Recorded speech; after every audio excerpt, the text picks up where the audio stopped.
Good afternoon, everyone. Welcome to the SpectraMedics webinar with Greater Hudson Valley Health System, onboarding a PQRS solution and preparing for MIPS. I'm Nathan Brown. I'm the Marketing Director at SpectraMedics. I'm going to be your host today. Just a few housekeeping items before we get started. We're going to have 2 polls during the webinar. If you could take a minute to answer them, we'd greatly appreciate it. We'll also have a Q&A at the end of the webinar. So you can ask questions at any time during the webinar by typing them into your question field, and we will get to them at the end. And we'll also be, following the webinar, passing out an ebook of the slides and also a recording of the webinar.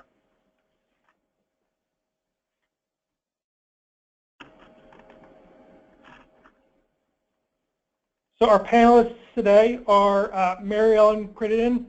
She's the Senior Administrator of Quality, Patient Safety at the Greater Hudson Valley Health System and Orange Regional Medical Center. And filling in for Dr. Raj Lakhanpal today, who cannot be here, is the Director of Sales for SpectraMedics, Mark Bryant. And he's an expert on MIPS and PQRS as well as Dr. Lakhanpal is.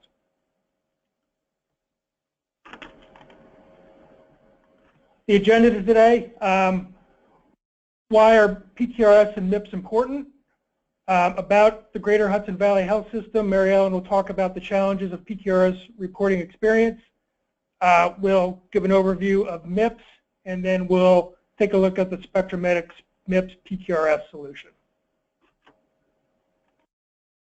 So without further ado, I'm going to pass it over to Mary Ellen. Hi, good afternoon, everyone. It's a pleasure to do this call today. So I'm going to provide just a brief overview of the PQRS program for those of you that might be new to it. So essentially it's a quality reporting program for providers to report data and measures to Medicare. It actually started back in 2006 as PQRI and initially was an incentive bonus program. But beginning in 2015, it is now a negative payment adjustment if you did not successfully report back actually in 2013. So for reporting for 2015 impacts 2017 payments, et cetera. So the penalty is a 2% down payment reduction. And really, the program is all about, driving improvement in care. Next slide. So MACRA, that's the big game changer. It's really about phasing out the fee schedule and developing new payment models based on quality, patient outcomes, and efficiency. It became law back in April of 2015. And essentially, it streamlines several programs, including it ends the sustainable growth rate. It's really a new framework for payment, combines PQRS, meaningful use, and EHR. Next slide. So why is MIPS important? So when you look at healthcare, the current payment models were really created decades ago. And essentially they were built around the different silos of care. So for example, there are different payment models for inpatient hospital care and long-term care. It includes MSCRG. There are RVUs for physician payment. There are RUGs for nursing homes and many more. So actually there's an incentive to keep payment within each silo. Obviously now where Medicare and all the other payers are going is really looking at payment and quality of care across the continuum of care. So now there are many programs with the new or alternate payment models, including ACOs, the bundling payments, medical home, and many more. So MIPS is the pay for performance program for physicians. So essentially, the MIPS, organizations or providers and groups can go down 2 separate tracks. Either the standard reporting, which is based on different domains of care, such as quality, resource use, meaningful use, and clinical practice activities, And most physicians are actually going to go down this track. The second track is the alternative payment models, the APMs, such as ACOs. Next slide. So I work for the Greater Hudson Valley Health System. So essentially we are a 3-hospital system located in the mid-Hudson Valley in New York. We're somewhere between Albany and New York City. Our main hospital is in Middletown. We're very lucky. We're in a brand new facility. It's 5 years old, and we're a growing hospital. We're really just growing exponentially. We just finished, even with the new hospital, we just finished our new building adjacent to our main site. And we are growing many, many services and programs, NICU, trauma, pediatrics. But the biggest change is our new employed provider base. We now are over 100 employed providers, and this year expect to exceed even 200. So this is just a whole new aspect for us in quality. We're very proud. We call ourselves a Triple Crown winner because this year we achieved our magnet certification, and later last year we had our first state Baldrige program visit and achieved a silver award, and then also the HIM 7 for our electronic medical record. And so we call that the Triple Crown. But anyway, we also have a sister hospital, Catskill Hospital, a little bit smaller and in a more rural area in Sullivan County, as well as a critical access hospital a little bit further out, the Grover Herman Hospital. Next slide. So we began to look at PQRS back in early 2015. So again, going with our new provider base, this is really something new for us, especially in quality. So it literally was, we began to research the CMS website, go to, the how-to starter kits that CMS includes, PQRS for dummies, essentially. And went step by step. How do we get started? Step 1, identify who your eligible providers are. Step 2, which option do we use to report? Do we go with EHR, registry, the web interface? So, in evaluating those areas, we are an Epic provider. So at that point in time, we were not ready to do electronic health record direct reporting. So we began to look at registries, and Spectra was listed as one of the registries who we reached out to. And in the end, we just decided to go with a registry because they had the expertise and really could just guide us through this whole process because it was new. Next slide. So I think the challenges, the biggest is that there were so many unknowns. This was a new program, not really sure what resources we needed, not sure if we have the right resources, the right individuals and skill sets to do what we needed to do. We're moving in quality from a world of manual abstraction to now pulling our data and information directly from discrete data fields from the EMR. Not sure the cost, resource-wise, we are consider ourselves a community, regional hospital. We do not have a big quality department. Resources are scarce, and there are many, many new things happening in quality. And then obviously the challenge is that we wanted to make sure that we successfully reported to avoid the financial impact and penalty. Next slide. So our key objectives initially, really, the main goal was minimally to satisfy the reporting requirements and to avoid the penalty. Second, really, begin to look at our baseline. Where are we with these measures? What are the right measures? And really to create a plan going forward with a plan and infrastructure with our providers around improvement and care for our patients. I think it's really important that, we engaged our providers very early on because so much of the work and improvement revolves around their workflows and documentation. So we, again, we decided that, going with a registry at that point was the best route. Next slide. I want to introduce Katie Hahn, who is our quality data analyst, and she's just going to speak briefly about, part of the data process. Hello, everyone. How are you today? So I want to talk about our data analysis.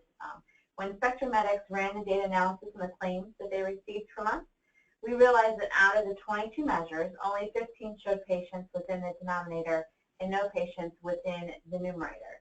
And at this point, we realized that our EHR wasn't mapped to G-codes, which is required for the measures for claims-based reporting. And the G-codes, there are quality indicators that CMS identifies with for Medicare billing. And since the mapping at measure points is really complicated and time-consuming, we were faced with the challenge of manual abstraction for numerators. We decided which 9 measures we wanted to report on by eliminating measures that were complex and high volume. But still, there were over 33,000 encounters that needed to be reviewed within the 9 measures. For example, our MedRec measure 130 had 8,400 encounters alone. And we had limited staff for manual abstractions, but we divvied up the work between quality and IT. And I would say we put in probably about 1,000 hours to do this. Thankfully, Spectra was available to guide us through this process. They answered any questions we had, morning, noon, and night, it seems. They also sent us the spec files, which was a great reference, to review when we're going through the abstraction. But it was a grueling process, and we recognized opportunities for improvement in our staff workflows. For example, measure 236, controlling high blood pressure, we identified a specialty group of ours that did not perform blood pressures during the ruling process. So we were able to make changes to help improve our future outcomes for 2016 reporting. And once we identified the numerators, I worked with Spectra on uploading the files into their portal. It's a very easy process, and they provided us with an analysis of each of our measure performances and by physician as well. So that was really great. Okay, next slide. So this slide is really just a pictorial of the data flow.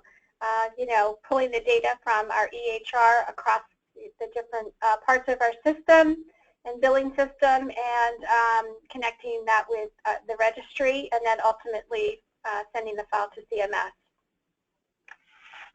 Next slide. So in the end, results, we were successful. We successfully reported the 9 measures, what we thought were the best measures at that point in time that crossed many programs, and that's where we were. Next slide. So I think lessons learned, there's a few. One is that in quality, after having worked in quality for a number of years, it really is changing, and there is a new quality team. It used to be that quality worked kind of in their own silo, and IT worked in theirs, and finance. Now it's so essential that there is really a different infrastructure and different team going forward with where we're going with our electronic record and pulling data directly from that. Secondly, I think alignment, aligning the different programs. It's very, very complex now working in quality with just trying to keep up with and understand and make sure that we're as successful as possible with all the different reporting programs and measures. So the more that we can align with common metrics and obviously meaningful to patients and providers, the better we'll do. And then I think the third is just really engagement of all providers, beginning very early on, and making sure that they really are leading the process. Next slide. Next slide. So Mark, I'm going to hand it over to you. Thank you, Mary Ellen. This is Nathan again. We're going to take a quick break to do our first poll question. What is your biggest challenge to reporting PQRS measures in 2006? Launch the poll.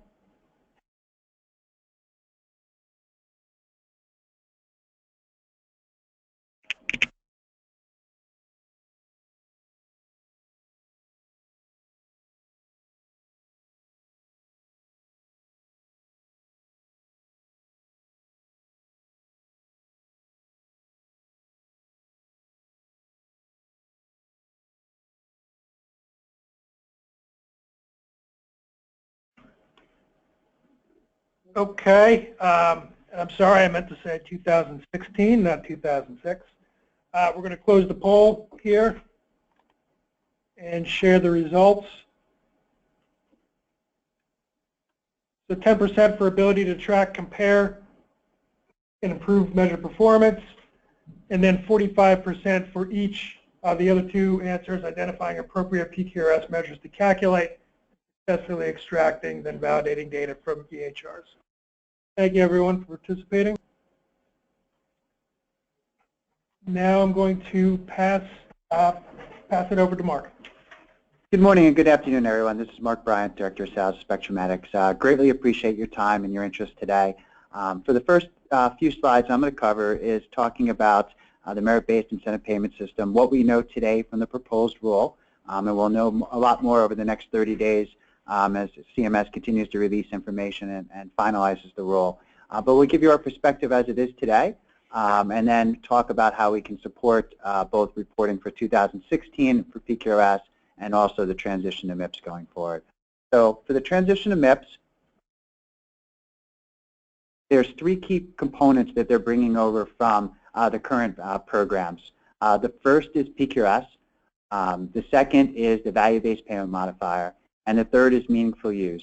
And they're combining this into one program, the merit-based incentive payment system, in order to reduce redundancy and the overall burden of reporting. And so who is eligible for MIPS in 2017? This applies to individual eligible professionals, it applies to groups of EPs, and it also applies to virtual groups. So for the payment years 2019 and 2020, CMS has proposed scaling back who's initially needs to report, the type of EPs that need to report for MIPS from the current reporting requirements underneath PQRS. And these types of EPs that will need to report are physicians, physician assistants, nurse practitioners, groups of these professionals as well. And as MIPS matures and expands, they're going to expand out the potential types of EPs going forward. And these could include physical or occupational therapists. It could include audiologists, clinical social workers, nutritional professionals, and such. Excluded from these groups are anyone that's participating as a qualifying APM, alternative payment modifier, or partial qualifying APM participants. And there's also low volume threshold exclusions as well going forward. So how it currently looks for potential incentives and payment penalties across the years is if we look in the first payment year of 2019, it's a 4% potential upward adjustment or downward adjustment, and that's similar to the current structure today.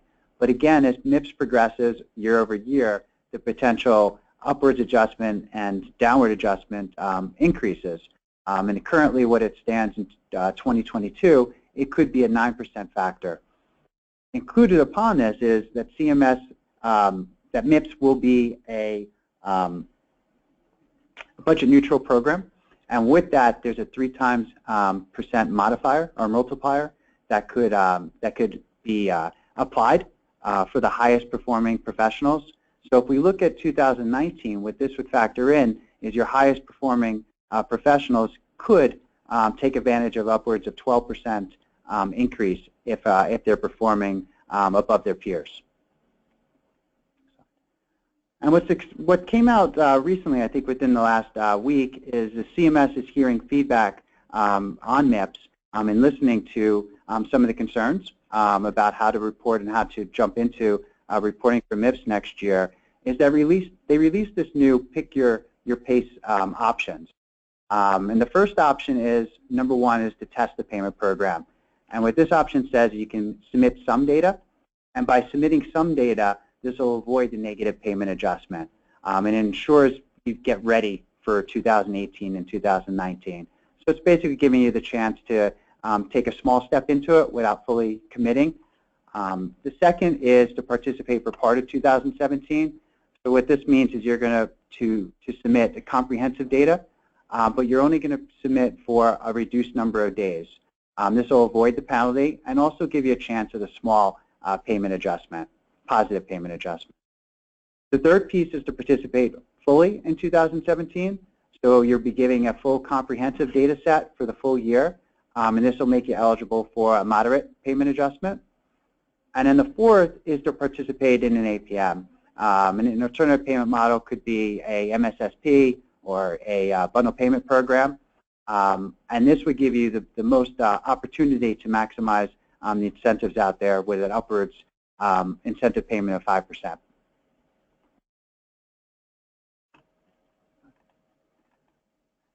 So the performance categories that make up MIPS, again, there's the three components from the current programs, plus they've added a new factor, which I'll describe. And these make up your overall MIPS composite score. So quality, which is the PQRS component, the quality measures, makes up 50% of the weighted domain.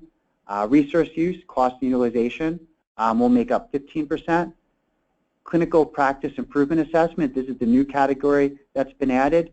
This will make up 10%, and advancing care information, meaningful use, will make up the remaining 25% to give you your overall composite performance score. And how it's weighted is as follows. So in the first year, in 2017, the most important category will be your quality component, which is at 50%. But as you see, as MIPS matures and grows over the years, the quality aspect will reduce, and your resource use, your cost and analytics will become an even greater perspective for you. So number one, it's important now to start looking at your PQRS, the report for PQRS in 2016, start improving your quality measures so that you can get a head start leading into MIPS. But also take a look at your cost and utilization. Utilize the QRUR reports that CMS publishes to see where you currently stand, estimate where you could factor in going forward, so you can get ahead of that aspect as well as it becomes greater in importance in 2019 and beyond. And so with that, I'm going to turn it back over to Nathan for our second survey question. Thank you, Mark. So our second survey question today, what is your biggest concern with the upcoming change to MIPS? I'm going to launch the poll here. Take a minute to answer.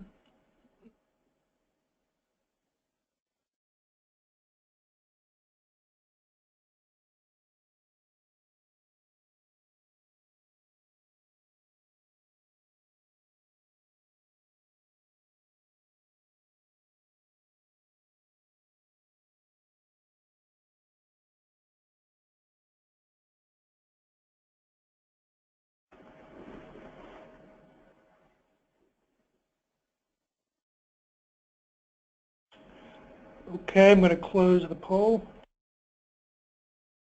Looks like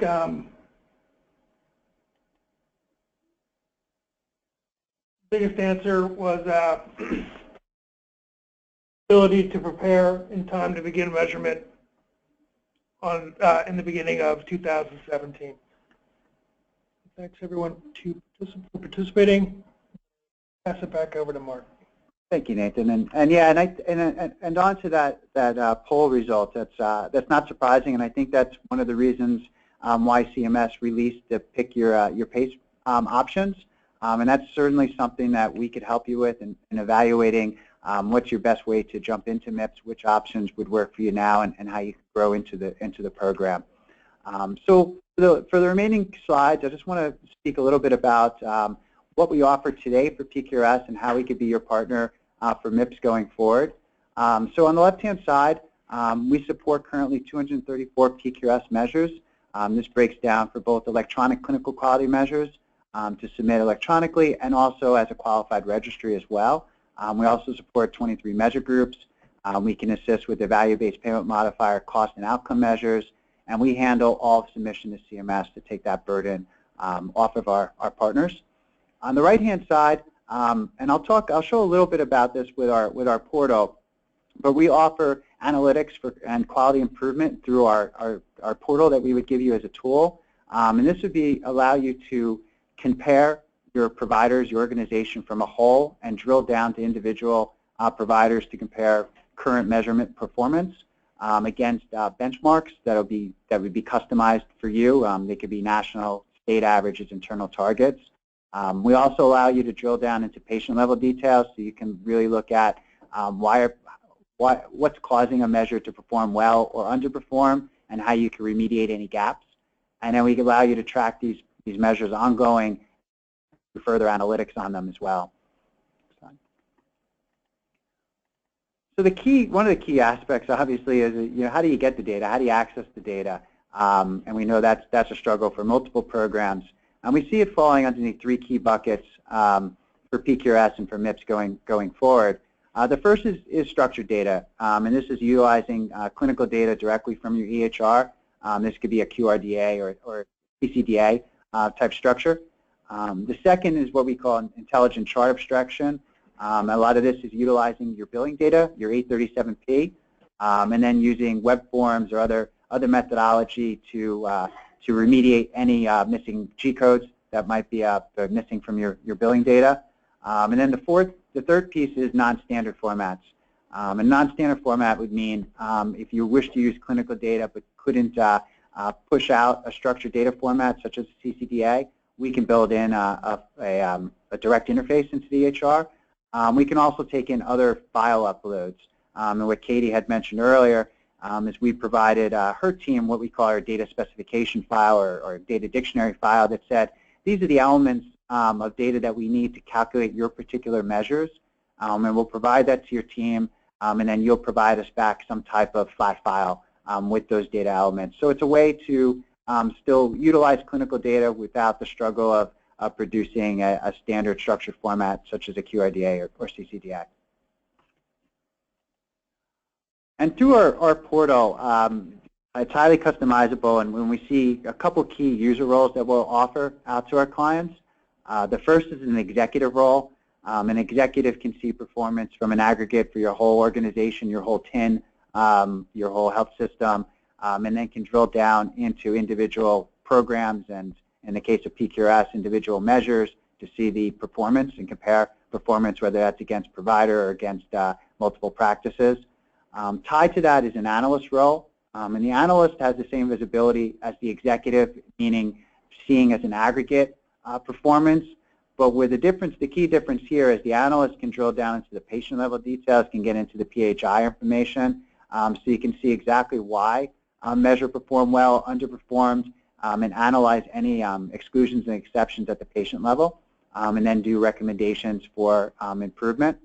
Tied to the analyst role is a submitter role. The submitter would basically go in, for instance, in the case of PQRS, go in prior to the February or March deadlines, depending on how you register to report, be able to select the measures that are performing the best, if you're able to calculate more than the 9 measures across the 3 domains, and then be able to generate a report to us, who we then format it to send it off to CMS, but that submitter can come back in at any time and access that report as well.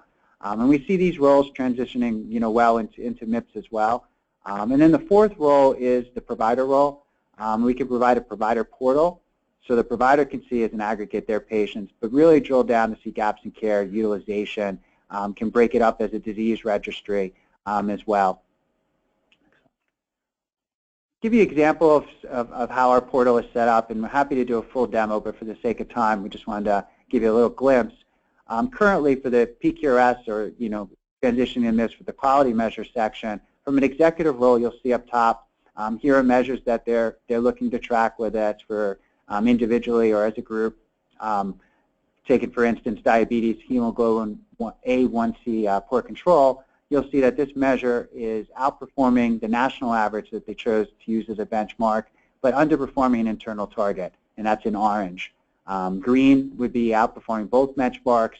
Red would be underperforming both benchmarks. And that's consistent throughout our portal with the color coding green, orange, and red so that it's easy to come back in. We know you won't be accessing the portal all the time, especially your executive team, and can easily see performance and understand where you stand.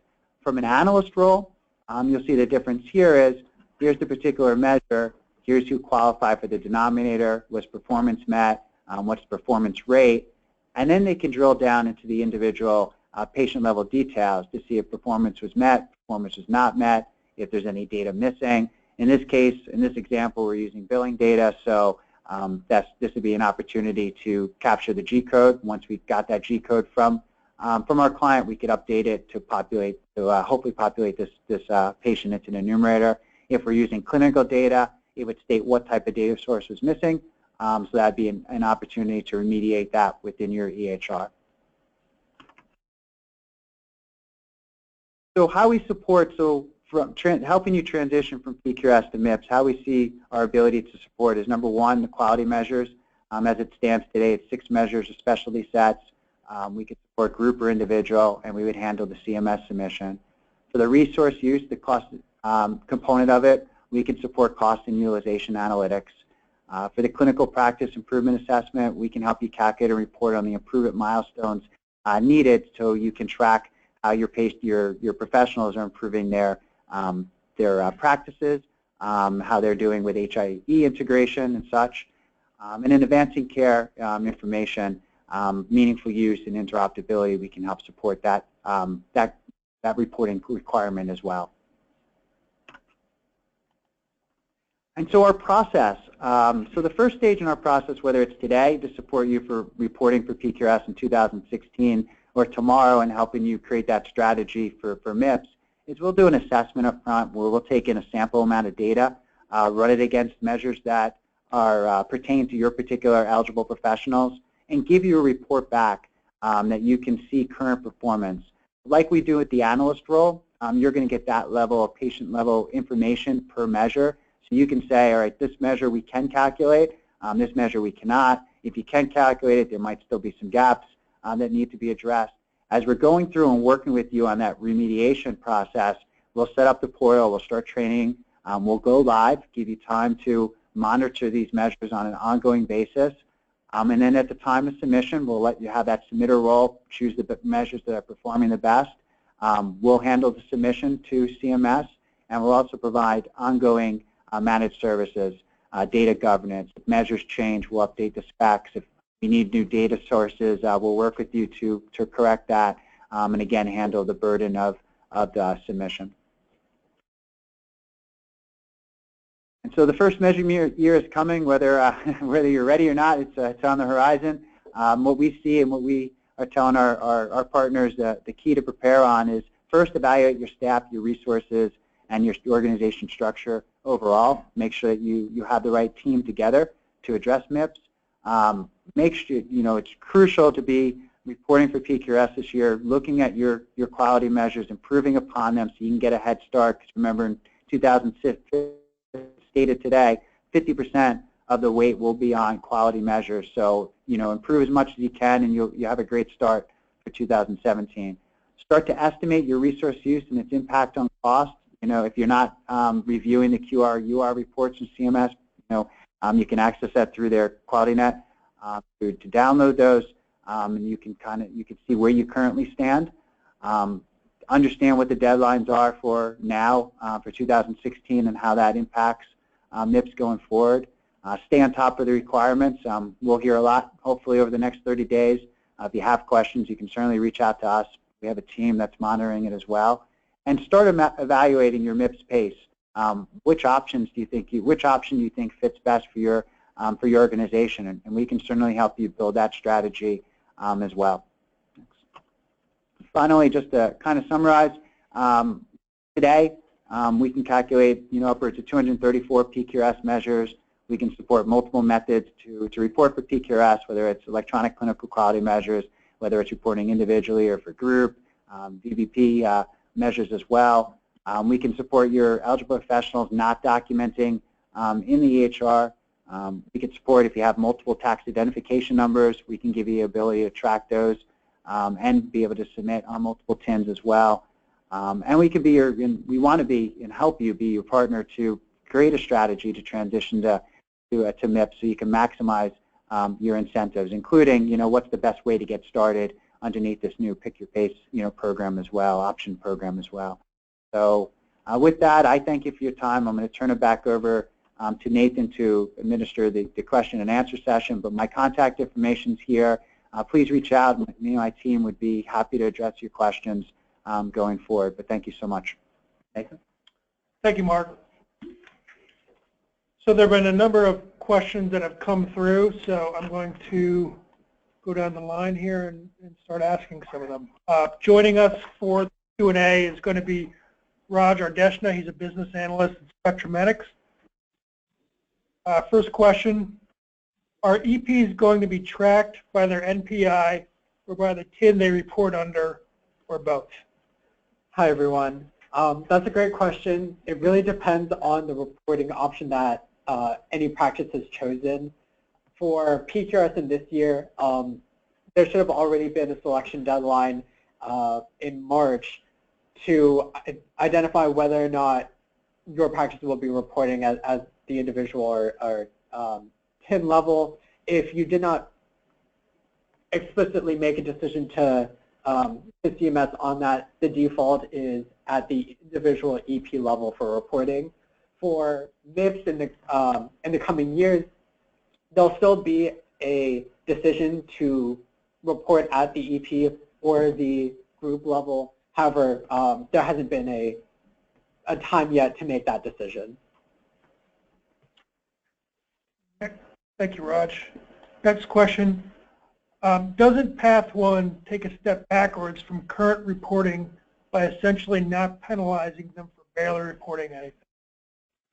So I assume that this question is referring to the 4 Pick Your Pace, I guess, options that CMS has just recently put out. In my opinion, I think it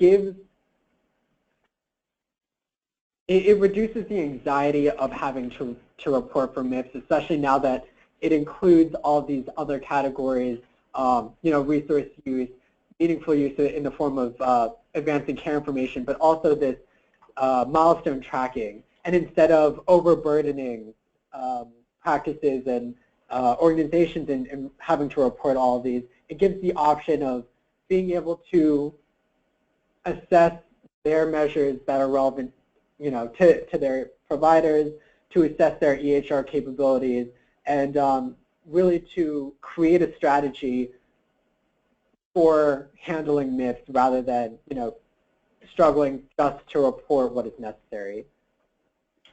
Thanks, Raj. You say you support 23 measure groups. What do you mean by measure groups? Sure. So measure groups in PQRS are selected based on certain specialties, and CMS has created certain groups of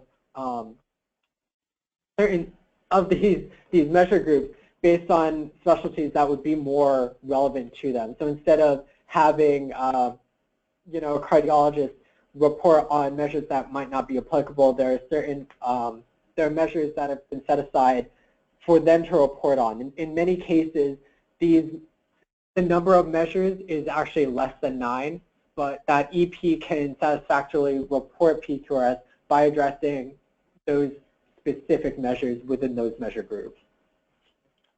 Thanks, Raj. Next question. What is the additional cost for utilizing these services? Yeah, this is Mark. I'll take that question. So our model is broken up into 2 sections. First, we have one-time fees, which would be for the readiness assessment up front, and also implementation, creating the portal and getting that started. So that's one time. And then we also have a subscription model, which is done per eligible professional. So that's for the ongoing tracking of the measures and for submitting. For MIPS, we don't expect that to change, but we're waiting for the final ruling to address, our cost structure going forward. But that's the 2 main pieces: the one-time fees and the subscription model per eligible professional. Thanks, Mark. Next question. Are you working with hospitals now on MIPS? I'll take that as well. Yes, we are. We have a couple of long-term contracts that we've signed this year for reporting PQRS for 2016, but building a strategy going forward. So yes, we are engaged with that and working with a couple of clients in building out their strategy. Mark, a couple more. Are there any exemptions from MIPS? Sure, I can go ahead and answer this one. There are a few exemptions for reporting in MIPS.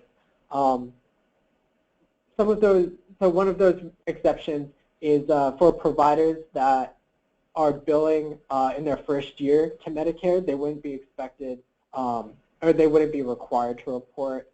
Also, providers that do not meet the proposed threshold. That threshold is seeing 100 patients and having $10,000 in Medicare Part B claims.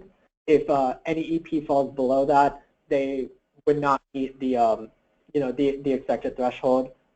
And then, as a reminder, qualified EPs under an APM would not be required to report MIPS.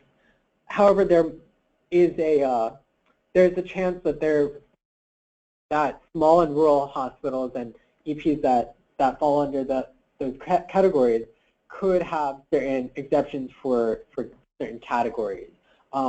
It's been proposed in the rule, but will continue to be finalized by CMS in November, where we'll better understand what their reporting requirements really will be. Thanks, all right. Will the SpectraMedics team help with measures selection? Sure, absolutely. So that's part of our readiness assessment.